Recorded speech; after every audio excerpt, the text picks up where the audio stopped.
presentation coming up shortly. Right now, we'd like to introduce another Hall of Famer. As I said, a man who played on the other side of the line of scrimmage, and he had the difficult job of trying to stop John Unitas, Raymond Berry, Lenny Moore, and that Hall of Fame Baltimore Colts offense. A Hall of Famer in his own right, and pretty special. He is a member of the National High School Hall of Fame. He is a member of the College Football Hall of Fame, and he is also a member of the Pro Football Hall of Fame. Ladies and gentlemen, great linebacker and current broadcaster, Sam Huff. Sam?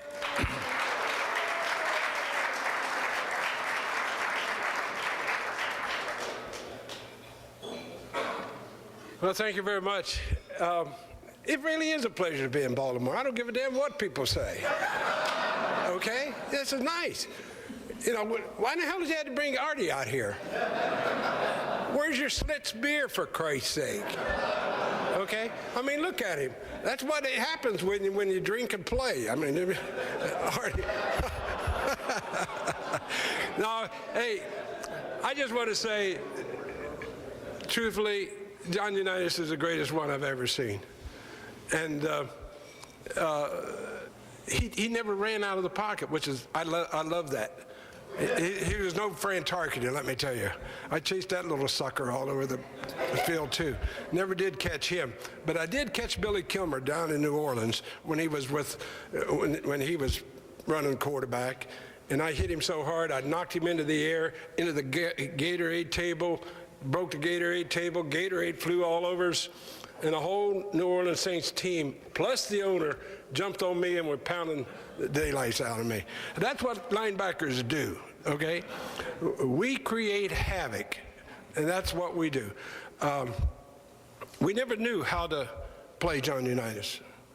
It was unbelievable. And I remember calling the plays, defensive plays. That's before they stuck a radio in all the ball players' ears now so the coaches can call it, which I think is the worst thing anybody can do. And if I was this young man, when they do that to you, just, it's out of order. You got to call your own plays, okay?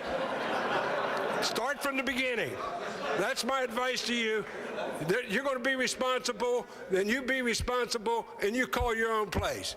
Don't listen to a guy that never played the game, standing on the sideline, okay? We have enough of those guys that can kick the ball sideways and get it, never play the game. Don't hit me, you know. You're going to be that kind of guy. You don't want to get hit. Stay in that pocket. Don't be like Fran Tarkenton and try to run everybody to death. You stay in that pocket, and you don't listen to that offensive coach that never played, okay? Okay, that's my advice to you, because there's a guy that played this game by the name of Dick Butkus that would put you in 4 rows of seats in Wrigley Field, right? Sam Huff would put you in the stands at Yankee Stadium, and Ray Nitschke would knock you out of the ballpark in Green Bay. And you don't want to play in any of those stadiums, but you don't want to go up against those kind of linebackers either. So stay in the pocket and don't listen to that coach, okay? John Unitas didn't listen to the coach, who was Don Shula, right? And I'll tell you what happened. He didn't play John Unitas in a Super Bowl that Joe Namath won against, okay? He didn't play John Unitas. I was there.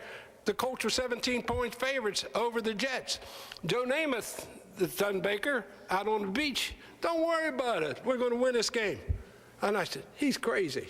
You know, he's built just like John. He couldn't fight off a linebacker or a defensive end by that. Joe Namath, he likes the beach. The Colts will kill him. I was as wrong as Artie, right? And Earl Morrall plays, and John Unitas sat on the bench, and I'm sitting in the stands. And I didn't bet on the game, but I would have bet that the Colts would win the game. And they didn't, okay? And they got beat in one of the greatest games, biggest upset, I think, in the history of sports. Because why? The coach didn't play the quarterback. And when you have that kind of direction, football games are won by players, not by coaches. And I don't care. Is a coach in here? I don't care. Okay? I don't care. Now they got a radio in the linebacker's ear. I mean, yeah. I tell these linebackers, don't listen to him. Stan White. Can you imagine putting a radio in Stan White's ear? He's just like me, a little crazy. That's what makes you a great linebacker. But, you know, you don't want to run a ball because we're there, okay? So that's advice that we give you young, okay, young. They say, well, you're not so tough. Artie's told me that all the time. He tells me, oh, you're not so tough, Huff. Well, you know, that's one of the things, you know, that you put up with from a defensive tackle, right? What defenses did he ever call? Right? Oh, gotta go get the passer. I gotta go get the passer. Well, Marchetti already has him down. What the hell are you rushing the passer for? I mean, this is over 50 years ago, and I'll tell you this, not one person in this room that cannot give you the starting lineups of the Baltimore Colts and the New York Giants. The starting lineups. And I'll tell you what, I broadcast the game the other night, and Bruce Laird is here, and Stan White is here. I bet you, without their notes, they can't give you the starting lineups of the Ravens. Okay? They have to look at the public relations releases that they put out so these guys can broadcast the game, because you don't know who's playing football anymore. I mean, guys going on the field, off the field, you know. That's why they have their name on the back, so they don't get them confused anymore, right? We didn't even have that, did we, Artie? We didn't have our names on the back. We didn't want anybody to know who we were. Yeah. Wake up, Artie. Shake his chair, will you? Hey. No, hey, listen, I just want to say this to you. This is a young man here. Stand up and let the people see you, okay? Would you please stand? I mean, I saw him last night. Well, we could sit there and listen to Sam Huff all night. We'll rejoin the festivities in just a minute. The best is yet to come. When we come back to our special edition of Out of Bounds, we'll hear from Texas Tech coach Mike Leach and award winner Graham Harrell. He's the reason we're here, Out of Bounds, at the Unitas Golden Arm Award presentation. Stay with us.